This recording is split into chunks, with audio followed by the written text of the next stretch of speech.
जय हिंद। प्रभात पाठशाला अर्थात सुबह के ऑनलाइन पाठशाला में आप सभी का स्वागत है। कहने के लिए तो कहा जाता है कि हमारा समाज काफी प्रगति किया है और प्रगति करते जा रहा है, लेकिन मेरे देखने से वह प्रगति अपनी संस्कृति में नहीं हो रहा है बल्कि अन्य संस्कृति में हो रहा है। हम इसका एग्जाम्पल भी देख सकते हैं, जैसे जब बच्चे बड़े होते जाते हैं तो उन्हें यह बताया जाता है कि आप किसी से मिलो तो आप गुड मॉर्निंग बोलो या फिर हाथ मिलो। हमारी संस्कृति में है कि जब हम किसी से मिले अपने से बड़ों से तो उनका चरण स्पर्श करें, उन्हें प्रणाम करें, और ऐसे करने से एक प्रणाम के बदले हमें बहुत सारे आशीर्वाद मिलते हैं। लेकिन गुड मॉर्निंग बोलने से सिर्फ हमें गुड मॉर्निंग ही सुनने को मिलता है। अपनी संस्कृति को भुलाया जा रहा है, औरों की संस्कृति को अपनाया जा रहा है। आखिर यही तो है अपनी आंतरिक सुरक्षा की बुनियाद, और इसे ही मिटाया जा रहा है और इसे ही मिटाया जा रहा है। हमारी संस्कृति काफी पुरानी है और संस्कृति की जो प्रसिद्ध भाषा है वो संस्कृत है।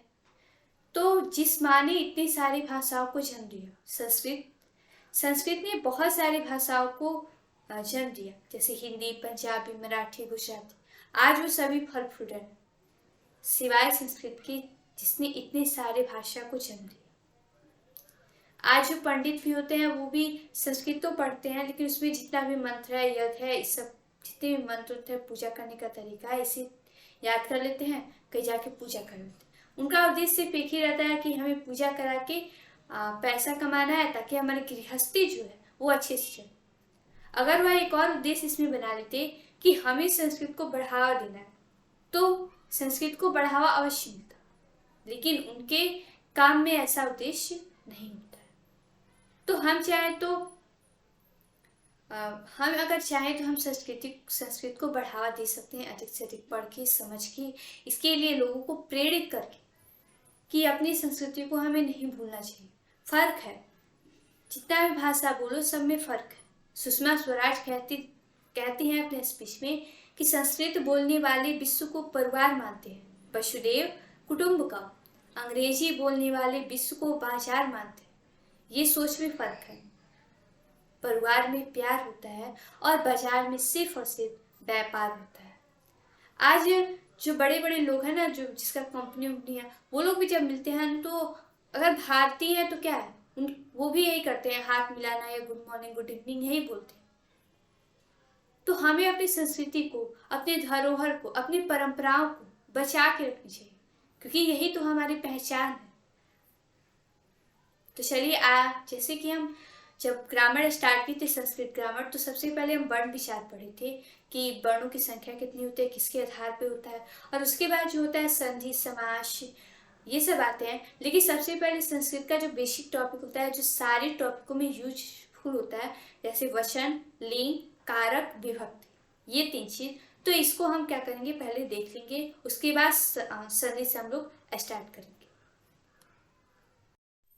तो स्टार्ट करते हैं हम आज का टॉपिक, वो है हमारा वचन।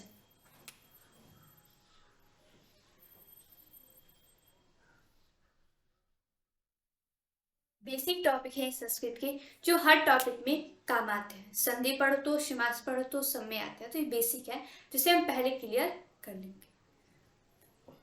सबसे पहले हम ये समझते हैं कि हमारे वचन क्या होता है। जिससे भी हमें संख्या का बोध हो, जिससे भी हमें पता चले कि ये इतना है, कोई वस्तु इतना है, वही हमारा कहलाता है वचन। जैसे 2 मार्कर है तो इससे संख्या का पता चल रहा है कि यहाँ पे कितने मार्कर हैं, 2 मार्कर हैं, तो वही हमारा क्या कहलाता है, वचन। यानी जिससे हमें संख्या का बोध, जिससे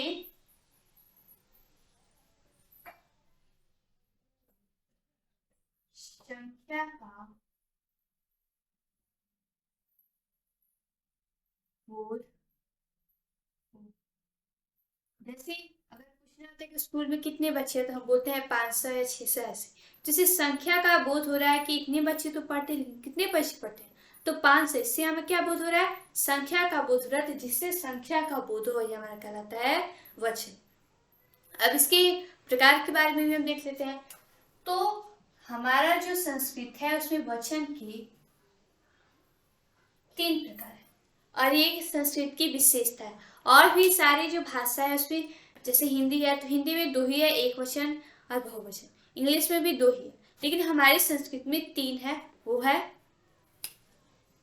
एक वचन,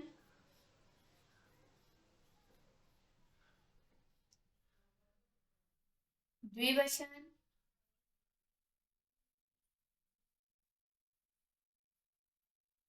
और बहु। लेकिन हमारा जो हिंदी होता है उसमें दो ही होता है, एक वचन होता है और बहुवचन होता है। तो ये विशेषता है हमारी संस्कृत की, और इसी की वजह से जो संस्कृत में शब्द होते हैं वो ज्यादा होते हैं। एक शब्द के कुल 21 रूप होते हैं। कैसे होते हैं इसको हम आगे देख लेंगे। सबसे पहले हम इसके बारे में चर्चा कर ले, तीनों के बारे में। तो एक वचन, जिससे किसी भी एक का बोध हो, कोई भी वस्तु है वो एक है तो जिससे एक का बोध हो वही हमारा क्या होता है, एक वचन। जिससे दो का बोध हो वो द्विवचन, और जिससे बहुत सारे का बोध हो वो बहुवचन। तो हम सबसे पहले एक से एग्जाम्पल भी देख लेते हैं। एग्जाम्पल में जो देखेंगे हम संस्कृत में, सबसे पहले एक वचन तो बालक,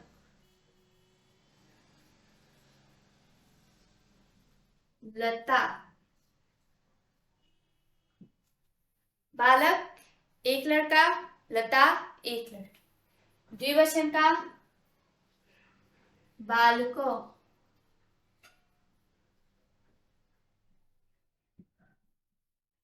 लती।